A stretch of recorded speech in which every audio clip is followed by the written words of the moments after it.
Welcome to my channel do it your self. আমি Madhumita Debnath, Santoshpur কাত্তামারি high মাদ্রাসার গণিত বিষয়ের সহশিক্ষিকা। আজকে আমি আলোচনা করছি দশম শ্রেণীর গণিত প্রকাশ পাঠ্য বইয়ের 5 নম্বর অধ্যায় অনুপাত ও সমানুপাত নিয়ে।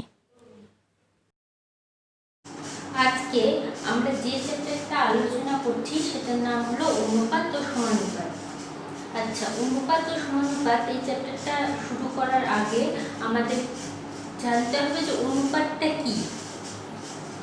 এবার তোমাদেরকে বলি যে ধরো ছোটবেলা আমরা যখন প্রথম পড়াশোনা শিখেছিলাম, হয়তো তোমাদের এখন মনে নেই, বা যখন তোমরা তোমাদের ছোট ভাই বোনদেরকে পড়াতে যাও বা কোনো ছোট বাচ্চাদের বই দেখো, দেখবে শুরুর দিকে যখন মানে আকার বা আকৃতি সম্পর্কে প্রথম ধারণা দেওয়া হয়, তখন আমাদের এরকম কিছু ছবি দেওয়া থাকে, একটা লম্বা গাছ, একটা ছোট গাছ দিয়ে বলা হয় যে মানে এই গাছটা কেমন, না বলতে হয় লম্বা, এই গাছটা কেমন, এটাকে বলতে হয় বেটে, বা কোনো হয়তো একটা জিনিস যে বা আকৃতিরও সেখানে ধারণা দেওয়া হয়, কিন্তু আকৃতিটা এখানে আমাদের আলোচনার বিষয় না, বা আকারটা আমাদের আলোচনার বিষয় না।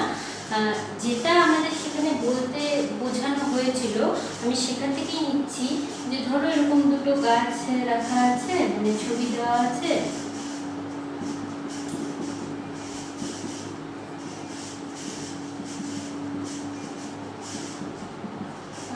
একটা ছোট গাছ দেওয়া আছে। তখন ছোটবেলায় বলা হতো যে এই গাছটা কেমন, আমরা বলতাম যে না লম্বা, এই গাছটা কেমন, না বেটে। এই যে লম্বা বা বেটে, এখানে আসলে আমরা কিসের তুলনা করছি? যে দুইজনের মধ্যে বলো যে দুইজনের তুলনা করছি, একজনকে বলছি লম্বা, একজনকে বলছি বেটে, তার মানে কি আমি তুলনা করছি। সেই তুলনাটা আমি কিসের করছি? এদের দুইজনের উচ্চতার তুলনা করেছি। এবার তোমরা রাশি সম্পর্কে জেনেছো, উচ্চতা হলো একটা রাশি, এরকম কিছু রাশি হলো দৈর্ঘ্য একটা রাশি, প্রস্থ একটা রাশি, উচ্চতা একটা রাশি, তাই তো? তাহলে এই যে দুটো রাশির আমি তুলনা করছি, এরা কি সমজাতীয় রাশি, তাই কি না? এটারও উচ্চতা, এটারও উচ্চতা, আমি এদের যে তুলনা করছি, আমি এদেরকে সমজাতীয় রাশির তুলনা করছি। বা ধরো তোমাকে একটা লোহার বল দেওয়া হলো, একটা প্লাস্টিকের বল দেওয়া হলো, সেক্ষেত্রে তোমাকে বলা হলো যে কোনটা ভারী কোনটা হালকা। আমি কি বলবো? লোহার বলটা ভারী, প্লাস্টিকের বলটা হালকা। সেক্ষেত্রে আমি এদের কিসের তুলনা করছি? ওদের ওজনের তুলনা করছি। সবসময় কিন্তু আমরা তুলনাটা সমজাতীয় রাশির করছি। এই তুলনা করাটা, এই যে সমজাতীয় রাশির তুলনা করা, সেটাই হলো গিয়ে অনুপাত। সেটাকে সংখ্যার মাধ্যমে প্রকাশ করাটাই হলো অনুপাত। যেমন ধরো আমি তোমাদেরকে বলি, ধরো এই গাছটার উচ্চতা আমাদেরকে বলা হলো 60 সেন্টিমিটার, আর এটার বলা হলো 20 সেন্টিমিটার। তাহলে আমি এদের তুলনা কিভাবে করব? মানে অনুপাত তুলনা করা মানে কি বললাম? অনুপাত নির্ণয় করব। অনুপাত নির্ণয়ের ক্ষেত্রে যেটা আমরা পাই, আমাদের সবচেয়ে বেশি সুবিধা হলো আমরা বলতে পারি যে এই গাছটা এর উচ্চতা কত গুণ, বা এই গাছটার উচ্চতা এই গাছের উচ্চতার কত ভাগ। ঠিক আছে? আমরা সেই সংখ্যার মাধ্যমে তুলনাটা করতে পারি। আগে শুধুমাত্র আমরা এভাবে বলছিলাম লম্বা আর বেটে। এবার এই যে কতটা লম্বা, মানে কত গুণ লম্বা, বা এর কত ভাগ বেটে, এর উচ্চতার চেয়ে এর উচ্চতা কত ভাগ কম, বা এর উচ্চতার চেয়ে এর উচ্চতা কত গুণ বেশি, সেটার জন্য আমাদের অনুপাতটা জানা খুব প্রয়োজন। যেমন ধরো অনুপাত চিহ্ন হলো এরকম 60 সেন্টিমিটার অনুপাত 20 সেন্টিমিটার, এটা হলো আমাদের অনুপাত চিহ্ন। আচ্ছা, যখন এই সমজাতীয় রাশির তুলনা করছি, সেক্ষেত্রে কিন্তু এই এককগুলো আর থাকবে না। তাহলে কি লিখবো আমরা? 60:20। এবার তোমাদেরকে বলে রাখি, এই যে অনুপাত চিহ্ন আছে, এটাকে আমরা ভাগ আকারেও লিখতে পারি। 60/20।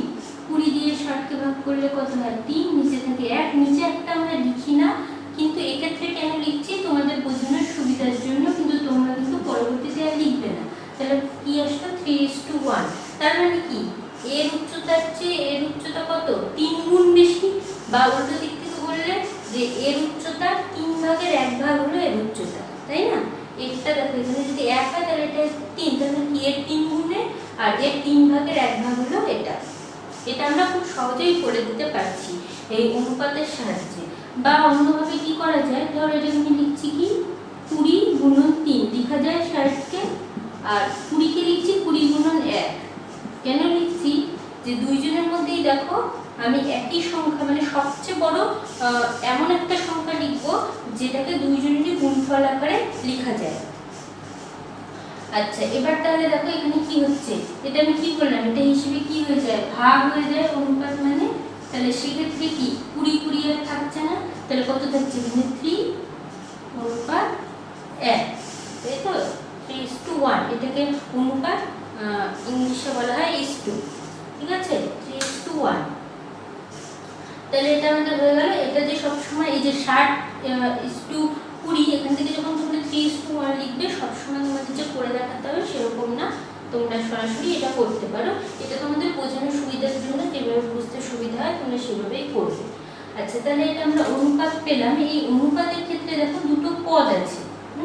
এর প্রথম পদটাকে বলা হয় পূর্বপদ, প্রথম পদটাকে বলা হয় পূর্বপদ, আর পরের পদটাকে বলা হয় উত্তরপদ। তাহলে এই ক্ষেত্রে আমাদের পূর্বপদ কত বলো তো 3, আর উত্তরপদ কত 1। আচ্ছা, এবার আসি আমরা গুরু অনুপাত লঘু অনুপাত। গুরু কথাটা হয়তো তোমরা শুনেছো, গুরু কথাটা সাধারণত কি বড় এই অর্থে ব্যবহৃত হয়। গুরু কথাটা হলো যেটা বড় সেটাকে বলা হয় গুরু, আর লঘু বলতে ছোট, যেমন লঘিষ্ঠ আকারে পরিণত করা। হ্যাঁ, তো এই যে আমাদের অনুপাতটা ছিল 60:20, সেখান থেকে আমরা পেলাম 3:1। আমাকে বলছে এটা গুরু অনুপাত না লঘু অনুপাত। এবার আগে জানতে হবে, তার আগে আমাকে যেটা গুরু অনুপাত আর লঘু অনুপাতটা কি। এবার একটা আমরা উদাহরণের সাহায্যে দেখছি। ধরো a:b, এটা একটা অনুপাত আছে। ওরা বলছে যদি a/b টা >1 হয়, মানে তাহলে সেটাকে আমরা বলবো গুরু অনুপাত। আর যদি a/b টা <1 হয়, তাহলে সেটাকে আমরা বলবো লঘু অনুপাত। এবার কথা হচ্ছে যে তাহলে আমাকে a/b টা দেখতে হবে। এখানে আমাদের a বলতে কত 3, আর b বলতে কত 1, তাহলে আমার a/b কত হচ্ছে 3/1, তার মানে কত হচ্ছে 3। এটা কি 1 এর থেকে বড় >1, তার মানে কি এটা আমাদের গুরু অনুপাত। এবার আমি যদি এটাকে খুব সহজভাবে বলি, আমি এত ঘুরিয়ে না বলি, তাহলে আমি কি এভাবে বলতে পারবো যে পূর্বপদটা বড় হলে আমরা বলবো গুরু অনুপাত, আর উত্তরপদটা বড় হলে আমরা সেটাকে বলবো লঘু অনুপাত। কারণ কি দেখো, আমাদের এখানে যে কন্ডিশনটা দেওয়া আছে a/b >1, এই যে ভাগফলটা আছে সেটা 1 এর থেকে বড় কখন হবে, যখন এর মানটা বড় হবে এর মানটা ছোট হবে, তাই তো। এই মানটা যদি বড় হয় এই মানটা যদি ছোট হয়, তবেই তো ভাগ করলে ভাগফলটা আমার 1 এর থেকে বড় আসবে, তাই তো। তো এটা বড় হওয়া মানে কি পূর্বপদটা বড় হওয়া, আর এটা বড় হওয়া মানে কি উত্তরপদটা বড় হওয়া। তাই এটা যখন বড় হবে তখন সেটা হয়ে যাবে আমাদের গুরু অনুপাত, আর এটা যখন বড় হবে মানে পূর্বপদ বড় হলে আমাদের গুরু অনুপাত, আর উত্তরপদ বড় হলে সেটা আমাদের লঘু অনুপাত। এটা দেখো গুরু অনুপাত, আমরা এই যে পূর্বপদ বড় আর উত্তরপদটা ছোট, তাহলে এটা আমাদের গুরু অনুপাত। এটা কিন্তু আমরা না করেই দেখেই বলে দিতে পারছি, তাই না, খুব সহজভাবে। আচ্ছা, এরপরে আমরা আরো একবার যখন এরপরে উদাহরণগুলো দেখবো, সেক্ষেত্রে আমরা দেখবো যে সত্যি কি আমরা উত্তরপদটা ছোট হলে সেটাকে আমরা কি লঘু অনুপাত বলতে পারছি কিনা। এটা তো মিলে গেল যে পূর্বপদ বড় হলে আমরা গুরু অনুপাত বলতে পারছি, তো অবশ্যই বলতে পারবো, তাও আমরা একবার মিলিয়ে নেব। আচ্ছা, এবার ধরো আমি অনুপাত করছি, এরকম অনুপাত আছে যে 40:40, তাই তো। তাহলে সেক্ষেত্রে অনুপাত করলে কত আসবে 1:1। তো এই যে 1:1 আসবে, এক্ষেত্রে কি পূর্বপদ আর উত্তরপদ সমান হয়ে গেল। তাহলে এটাকে বলা হয়, যদি পূর্বপদ আর উত্তরপদ সমান হয়ে যায় তাহলে এটাকে বলা হয় সাম্যানুপাত, ঠিক আছে। আর যদি পূর্বপদ আর উত্তরপদ সমান না হয় তাহলে এটাকে বলা হয় বৈষম্যানুপাত। যেমন এখানে পূর্বপদ আর উত্তরপদ কি সমান আছে, নেই, তাহলে এটা কি হবে বৈষম্যানুপাত, মানে সম অনুপাত। এই কথাটা থেকে এসেছে সাম্যানুপাত, আর মানে বিষম অনুপাত, সমান না, বিষম কথাটা মানে কি সমান না, সেখান থেকে এসেছে বৈষম্যানুপাত। তাহলে হলো। আচ্ছা, আর একটা ইম্পর্টেন্ট কথা, যে এই যে আমাদের অনুপাতগুলো আমরা পাচ্ছি, এর পূর্বপদ আর উত্তরপদের সঙ্গে যদি আমরা একই সংখ্যা গুণ করি বা ভাগ করি, সেক্ষেত্রে কিন্তু সেই অনুপাতটার মানের কোনো পরিবর্তন হয় না। একটা উদাহরণ দিয়ে দেখি তাহলে আমরা যে উদাহরণটা নিয়ে কাজ করছি সেটাই দেখি। এটা আছে 3:1। এবার আমি দুটোর সাথে একটা নতুন সংখ্যা গুণ করে দিচ্ছি, গুণ করে দিলাম 4। তাহলে আমাদের কত আসলো? 12:4। এবার 12:4 এর যদি আমি কখনো অনুপাত করি তাহলে দেখো তো মানটা কত আসবে। এটা কত আসবে? এখানে 4 আছে, তাহলে আমি কি লিখতে পারি? 4 গুণন 3 অনুপাত কি লিখতে পারি? 4 গুণন 1। তাহলে এটা কত হয়ে যাবে? 4 4 দুটো থেকে কেটে যাবে, তাহলে হবে 3:1। দেখো ঘুরে সেই মানটাই আসছে। একই রকম ভাবে যদি আমরা ভাগও করি সেক্ষেত্রে কিন্তু একই মান আসবে, মানটা কখনোই পরিবর্তন হবে না। এরপরে আছে আমাদের ব্যস্ত অনুপাত বা বিপরীত অনুপাত। সেটা কি? ব্যস্ত অনুপাত বা বিপরীত অনুপাত কথাটা দেখেই হয়তো তোমরা একটু আন্দাজ করতে পারছো যে জিনিসটা কি। ব্যস্ত অনুপাত হলো, আমাকে যদি বলে 3:1 এর ব্যস্ত অনুপাত বা বিপরীত অনুপাত নির্ণয় করো, কিভাবে করব?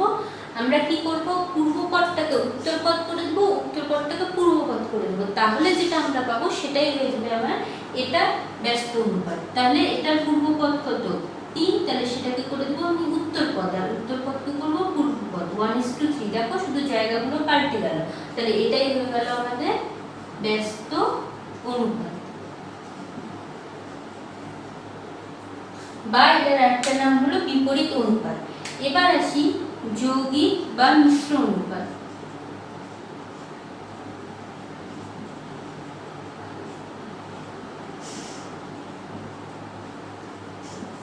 যৌগিক বা মিশ্র অনুপাত কিভাবে করব? ধরো আমার কাছে দুটো অনুপাত দেওয়া আছে, একটা আমাদের যেটা নিয়ে কাজ করছি 3:1 আর একটা আছে ধরো 7:5। এই দুটোর আমাকে বললো এই দুটোর যৌগিক বা মিশ্র। মিশ্র মানে কি? মানে মিশ্রণ আমরা কাকে বলি? যেখানে এক জায়গায় মেশানো হয়, তাই তো? এবার ধরো মেশানোর ক্ষেত্রে আমরা কি জানি বলো তো? কি জানো? জলে জল মেশে, তেল তেল মেশে। আমি যদি এখন জলের সাথে তেল মেশাতে চাই তাহলে কি মিশবে? মিশবে না। তাহলে আমাকে সেইভাবেই মেশাতে হবে। এটা বলার অর্থ কি? যে এখানে আমি যখন মেশাচ্ছি তখন আমাকে দেখে নিতে হবে কোনটার সাথে কোনটাকে মেশাবো। এটা হলো আমাদের পূর্বপদ, এটা আমাদের পূর্বপদ। তাহলে পূর্বপদ পূর্বপদ মেশাবো আর উত্তরপদ উত্তরপদ মেশাবো। তাহলে মিশ্র অনুপাতটা আমাদের কেমন হবে? 3:7 অনুপাত 1:5। তাহলে হয়ে গেল আমাদের 21:5। এটা হবে আমাদের মিশ্র অনুপাত। 3 এর সাথে 7 গুণ করলাম, 1 এর সাথে 5 গুণ করলাম। বা এখানে আরো একটা অনুপাত দেওয়া থাকতে পারে, ধরো এরকম আছে 2:3, তারপরে আছে 4:5, তারপরে আছে হলো 7:9। এই তিনটার আমাকে মিশ্র অনুপাত বের করতে বললো। কি করব? তাহলে সবগুলোর পূর্বপদকে গুণ করব। 2 গুণন 4 গুণন 7 অনুপাত 3 গুণন 5 গুণন 9। তাহলে কত আসছে দেখো? 4 2 8, 7 8 56, আর এটা কত হচ্ছে? 3 5 15, 15 9 135। তাহলে এটা হলো কি আমাদের মিশ্র অনুপাত।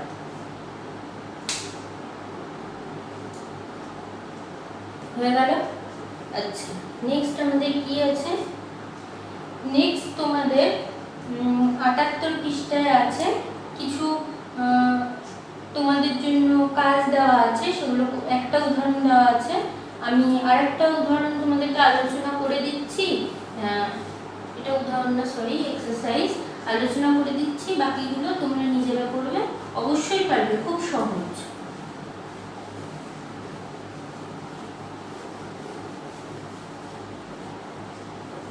আমি প্রথম উদাহরণটা একবার তো আমাকে বলে দিচ্ছি, তোমরা বইটা একটু দেখবে।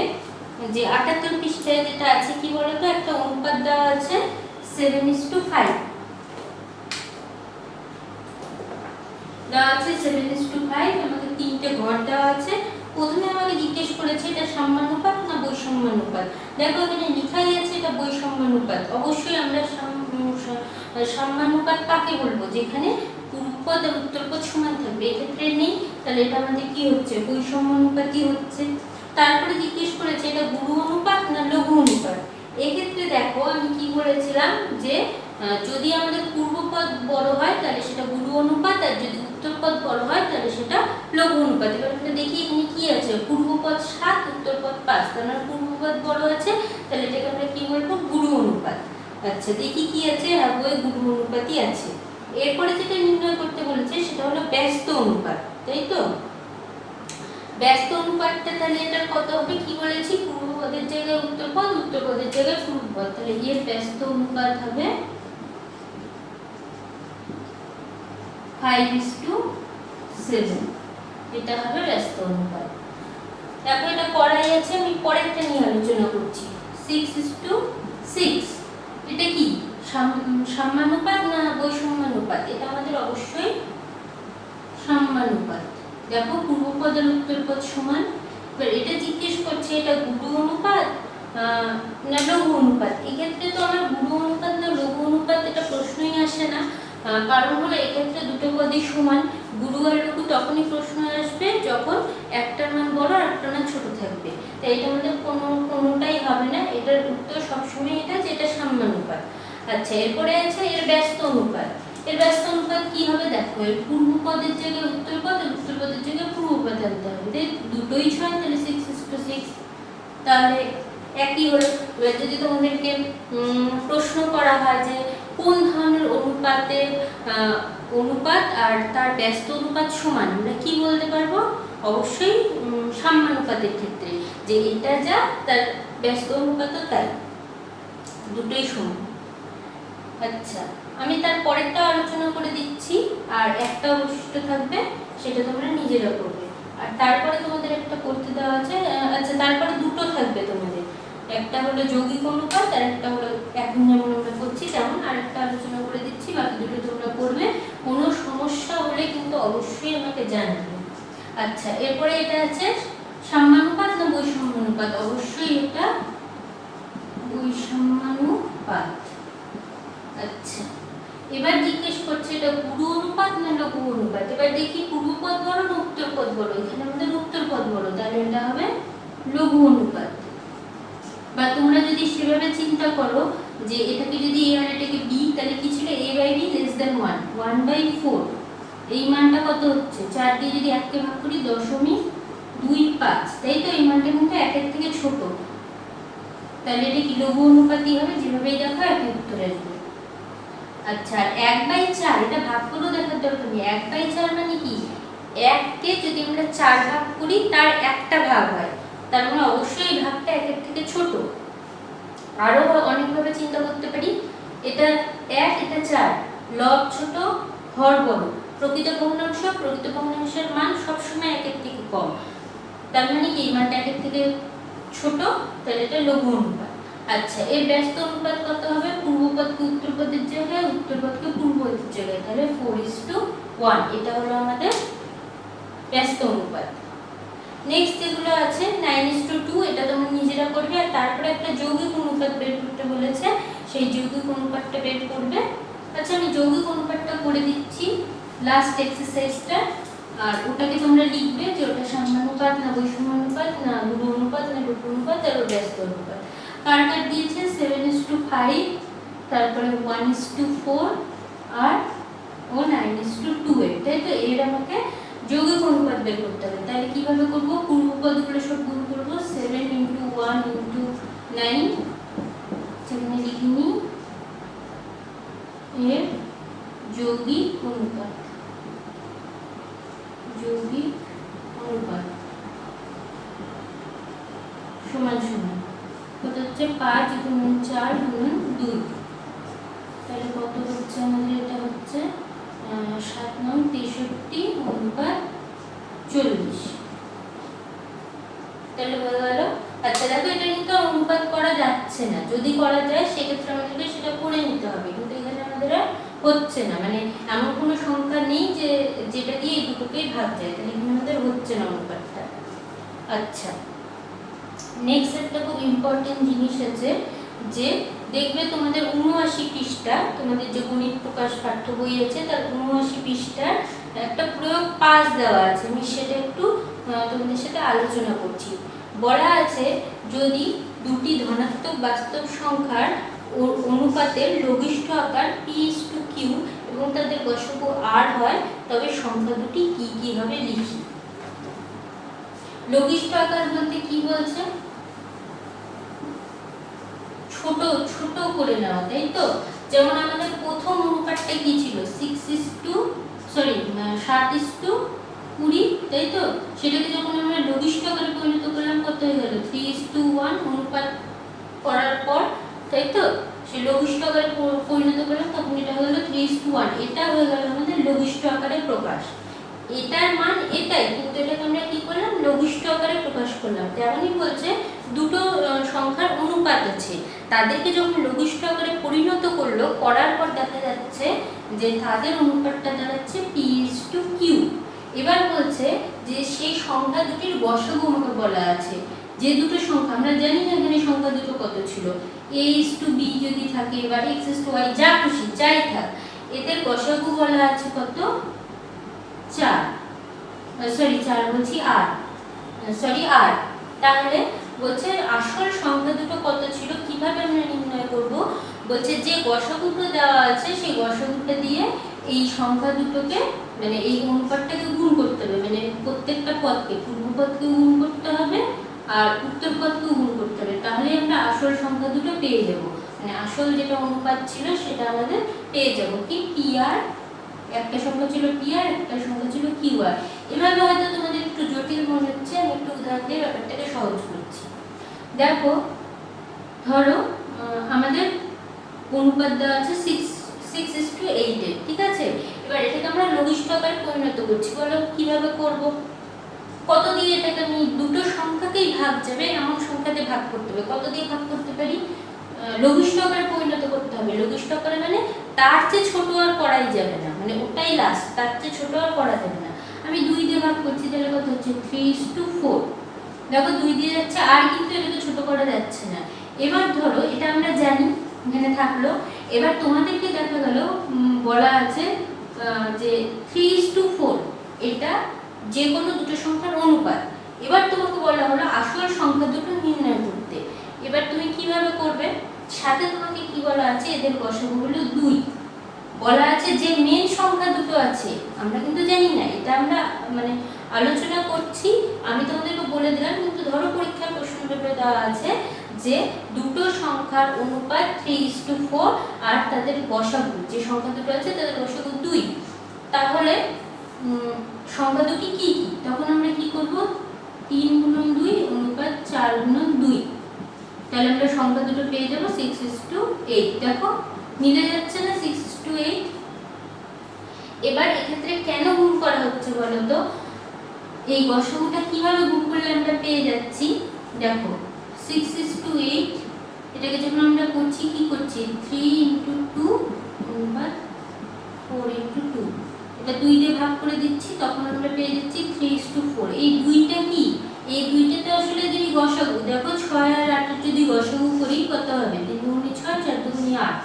এটা কিন্তু তোমরা এই ধারণাটা ছোটবেলায় পেয়েছো। মানে লঘিষ্ঠ আকারে পরিণত করতে গেলে কি করতে হয়? আসলে যেটা দিয়ে ভাগ করতে হয় সেটা হলো ওদের গসাগু দিয়ে ভাগ করতে হয়। কারণ গসাগু কথার অর্থ কি? গরিষ্ঠ সাধারণ গুণনীয়ক, মানে ওটাই হলো সবচেয়ে বড় গুণনীয়ক সংখ্যা দুটোর, যেটা দিয়ে ওদেরকে ভাগ করা যাবে। তার চেয়ে বড় গুণনীয়ক হবে না, মানে ওটা দিয়ে ভাগ করলেই ওরা লঘিষ্ঠ আকারে পরিণত হয়ে যাবে, এটা পরস্পর মৌলিক সংখ্যা হয়ে যাবে। তাহলে নিয়মটা বুঝতে পারলে, যদি তোমাদের এই অনুপাতটা দেওয়া থাকে আর যে সংখ্যা দুটো নির্ণয় করতে হবে তার গসাগু দেওয়া থাকে, সেক্ষেত্রে আমাদের কি করতে হবে? এই অনুপাতের পূর্বপদ উত্তরপদ দুটোকেই সেই গসাগুটিতে গুণ করতে হবে, তাহলে আমরা আসল সংখ্যা দুটো পেয়ে যাব। কি কি পেলাম? 6 আর 8। বা তোমাদের যাই দেওয়া থাক, ধরো দেওয়া আছে যে 10:11 আর গসাগু হলো আসল সংখ্যা দুটোর যে নির্ণয় করতে হবে তার গসাগু 4। তাহলে কি করব? 10 × 4 অনুপাত 11 × 4। তাহলে কত হচ্ছে? 40:44। তাহলে এটা হলো আমাদের সংখ্যা যার গসাগু 4 আর অনুপাত করলে আসবে 10:11। আচ্ছা, এরপরে আমরা আরো একটা উদাহরণে যাচ্ছি। এখানে তোমাদের এরকম উদাহরণ দেওয়া আছে, 10 থেকে শুরু করেছে, প্রয়োগ 10 বলে। আমি লাস্ট যে উদাহরণটা দেওয়া আছে আমি সেটা নিয়ে বলছি, আমি জাস্ট নিয়মটা তোমাদেরকে বলছি, কারণ এগুলো তোমাদের প্রশ্নে থাকে যে আমরা কিভাবে করব।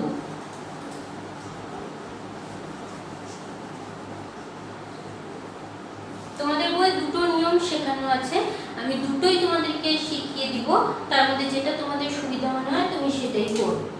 যেমন ধরো একটা দেওয়া আছে a is to b equals to 6 is to 7 R b is to c equals to 8 is to 9।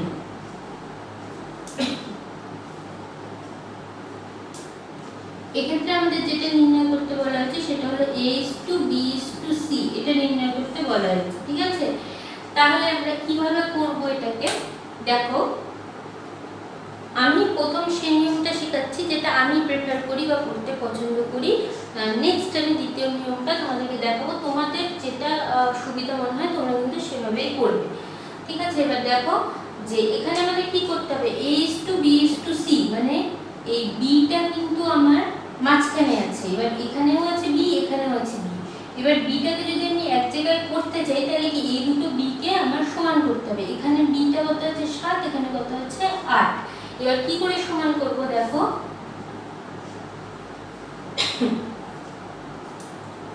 যে সংখ্যা দুটোকে সমান করতে হবে তুমি তাদের লসাগু করে নেবে, এখানে কত আছে 7, এখানে কত আছে 8, 7 আর 8 এর লসাগু তো করা যাবে না, যে সংখ্যাগুলোর লসাগু হয় না সেক্ষেত্রে আমরা কি করি সেই সংখ্যা দুটোকে গুণ করে নেব, তাহলে 7 8 এ 56, তাহলে এটা হলো 7 আর 8 এর লসাগু। এবার যে লসাগুটা আসলো আমি সেই সংখ্যায় এটাকে পরিণত করব, 7 কে কততে পরিণত করতে হবে 56, মোট কথা আমাকে এখানে আর এখানে সংখ্যা দুটোকে সমান করতে হবে। এবার 7 কে কত দিয়ে গুণ করলে 56 হবে, 8 দিয়ে। এবার আমরা কি বলেছি, অনুপাতে কি আমি যে কোনো একটা পদকে গুণ করতে পারি না, আমি যখন গুণ করব তখন দুটোকেই গুণ করব, ভাগ করলে দুটোকেই ভাগ করব যাতে মানটা অপরিবর্তিত থাকে, নাহলে এই তো মানটা পরিবর্তন হয়ে যাবে। তাহলে কি এখানে 56 করার জন্য 8 দিয়ে গুণ করতে হবে, তাহলে আমরা এটাকেও 8 দিয়ে গুণ করব, এটাকেও 8 দিয়ে গুণ করব, কত হচ্ছে 6 গুণন 8 অনুপাত 7 গুণন 8, তাহলে কত হয়ে যাচ্ছে 48 অনুপাত 56 হয়ে গেল, এটা রেখে দিলাম। এবার করব b is to c, কত আছে 8 is to 9, আচ্ছা 8 is to 9, এটাকে আবার কত বানাতে হবে, 8 থেকে কত করতে হবে 56, তাহলে 8 কে কত দিয়ে গুণ করলে 56 হবে 7 দিয়ে, তাহলে আমি পূর্বপদ আর উত্তরপদ দুটোকেই 7 দিয়ে গুণ করব, 8 গুণন 7 অনুপাত 9 গুণন 7, তাহলে কত হচ্ছে 56 অনুপাত 63। এবার আমি লিখবো, দেখো দুই জায়গায় bটা কিন্তু সমান হয়ে গেছে, তাহলে আমি a is to b is to c equals to কি লিখতে পারি 48 অনুপাত 56 অনুপাত 63, এটা হলো আমাদের a is to b is to c। আমি দুই জায়গায় b কে সমান করে নিলাম, সমান করার জন্য কি করলাম, আগে যে দুটো আলাদা আলাদা মান ছিল তাদের লসাগু নির্ণয় করে নিলাম, আমাকে সেই মানটাই নিয়ে যেতে হবে b এর মানটাকে। আচ্ছা আর একটা কি নিয়ম আছে, আর একটা নিয়ম যে আছে সেটা হলো তোমাদের বইও করা আছে, এই নিয়মটা দেখবে অন্যভাবে বলে তোমাদের করা আছে, আর এখন যেটা করাচ্ছি সেটাই তোমাদের আগে করা আছে, তবে আমি এভাবেই কিন্তু অঙ্কগুলো করাবো, তোমরা চাইলে ওইভাবেও করে নিতে পারো।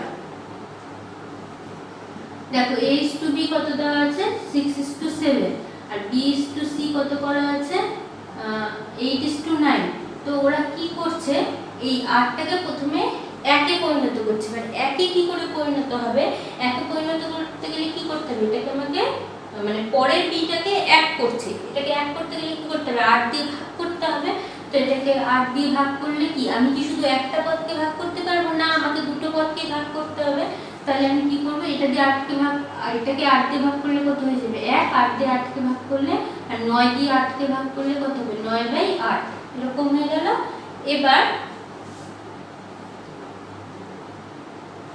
এবার কি করেছে ওরা a is to b is to c করার জন্য যেটা করেছে যে এবার a কে এই b আর এই b কে সমান করবে, প্রথমে একে নিয়ে আসলো তারপরে ওরা সমান করছে, এখানে কত আছে 7, তাহলে এটাকেও 7 করতে হবে, 7 করতে চাইলে কি কে 7 দিয়ে গুণ করতে হবে, 7 দিয়ে গুণ করলে কত হয়ে যাবে 1 গুণন 7 অনুপাত, এটাকেও 7 দিয়ে গুণ করতে হবে, সব সময়ই বলছি যে কোনো একটাকে আমরা গুণ করতে পারবো না, করলে দুটোকেই করতে হবে 7 is to 63/8, তাহলে এবার আমাদের দেখো দুটো b একই চলে আসলো 7, এবার আমি করব a is to b is to c, তাহলে কত হচ্ছে 6:7, দেখো 2 জনেরই 7 হয়ে গেছে, এটা হচ্ছে 63/8।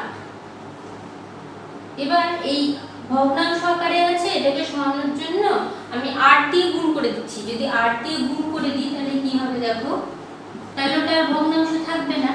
এবার আমি তোমাদেরকে কি বলেছি, যে কোনো একটা পদকে আমরা গুণ করতে পারি না, করলে সবগুলোকেই করতে হবে। তাহলে সবগুলোকেই করলাম 8 দিয়ে গুণ, তাহলে হচ্ছে 48:56, 8 8 কেটে গেল, হলো 63। ঠিক আছে, তাহলে আমাদের অনুপাতটা হলো দেখো একই আসলো, 48:56:63। এখানে কি করছে, প্রথমে এই যে বিটাকে আছে, এই বিটাকে প্রথমে 1 করে নিল, কি করে 8 আছে 8 দিয়ে ভাগ করে নিল, তারপরে এটাকে এই বি এর সাথে সমান করছে, কি করে, কত 1 আছে তাহলে কত দিয়ে গুণ করলে এর সাথে সমান হবে, 7 দিয়ে, তাই করে নিল। করার পর a:b:c পেয়ে গেলাম। যখন বি এর মানটা সমান, আগে বি এর মানটা সমান করতে হবে, নাহলে কিন্তু আমরা এই অনুপাতটা করতে পারবো না কোনোভাবেই। সমান করে নেওয়ার পর এটা লিখে নিলাম কত আসছে। এবার কি করছে, এই ভগ্নাংশ আকারে আছে, এটাকে সরানোর জন্য আমরা কি করলাম, 8 দিয়ে গুণ করে দিলাম, তাহলে এটা অনুপাত আসবে।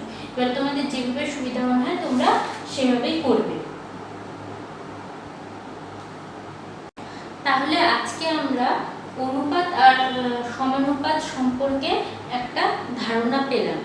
ঠিক আছে, এবার আমরা সেই উদাহরণ দিয়ে আলোচনা করলাম। এবার বাকি যে কিছু উদাহরণগুলো থাকলো, এগুলো কিন্তু তোমরা আগে নিজেরা ভালোভাবে দেখো, তোমরা আগে নিজেরা অঙ্কগুলোকে করো, এবং অবশ্যই তোমরা যেগুলো আমি আজকে বুঝিয়েছি, যেমন হলো তোমাদের পূর্বপদ, উত্তরপদ বা সাম্যানুপাত, আর গুরু অনুপাত, লঘু অনুপাত, ব্যস্ত অনুপাত, যৌগিক অনুপাত, এগুলো সবগুলো আগে তোমরা পড়বে, তারপরে তোমরা উদাহরণের অঙ্কগুলো দেখবে। নেক্সট দিন আমরা এই যে অনুপাত ও সমানুপাত চ্যাপ্টার আছে, এক্সারসাইজ নিয়ে আলোচনা করব, 5.1 নিয়ে আলোচনা করব। তাহলে তোমাদের ব্যাপারগুলো বুঝতে আরো সুবিধা হবে, তোমরা আরো ভালোভাবে বুঝতে পারবে। আর এছাড়াও তোমাদের জন্য মাত্র 2টো বাড়ির কাজ দেওয়া থাকলো, 78 পৃষ্ঠায় যে লাস্ট 2টো এক্সারসাইজ আছে সেগুলো তো কিন্তু তোমরা অবশ্যই কমপ্লিট করবে। আজকে যা বোঝানো হলো সেগুলো, তার মধ্যে যদি তোমাদের কোনো রকম সমস্যা থেকে থাকে তাহলে কিন্তু তোমরা অবশ্যই আমার কমেন্ট বক্সে কমেন্ট করে জানাবে। সবাই সুস্থ থেকো, ভালো থেকো।